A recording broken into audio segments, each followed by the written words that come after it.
Solo levelling season 2 கடைசி எபிசோட்ல சம்பந்தம் இல்லாம எந்த டீம் எந்த மேட்ச்னே தெரியாம ரெண்டு பேர் இருந்திருப்பானுங்க.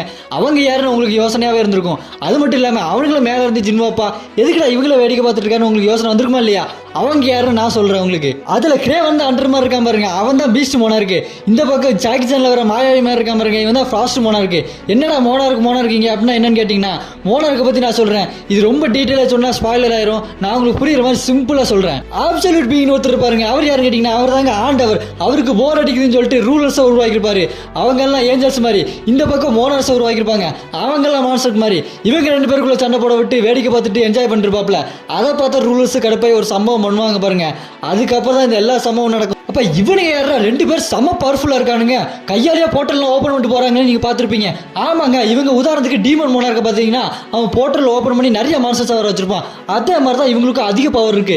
இவங்க நினைச்சாங்கன்னா ஏன் சீசன் 2 ஸ்டார்டிங்ல பாருக்கா வந்திருப்பான், அவனை ஃப்ராஸ்ட் மோனார்க் உருவாக்கியிருக்க நிறைய வாய்ப்பு இருக்கு. இந்த மாதிரி மோனார்க்கு பத்தி சோழலவங்க பத்தியும் நிறைய பேசிக்கிட்டே போலாங்க. உங்களுக்கு அடுத்தடுத்து தொடர்ந்து நான் அந்த மாதிரி வீடியோ போட்டுக்கிட்டே இருக்கேன். நீங்க பீஸ்ட் மோனார்க்கு தான் ஒரிஜினல் பீஸ்ட் நினைச்சீங்கன்னா கீழே கமெண்ட்ல ஃபயர் எமோஜி விடுங்க. இல்ல நம்ம சங் ஜின்னு தான் ஒரிஜினல் பீஸ்ட் நினைச்சீங்கன்னா அரைஸ் அப்படின்னு கமெண்ட் பண்ணுங்க.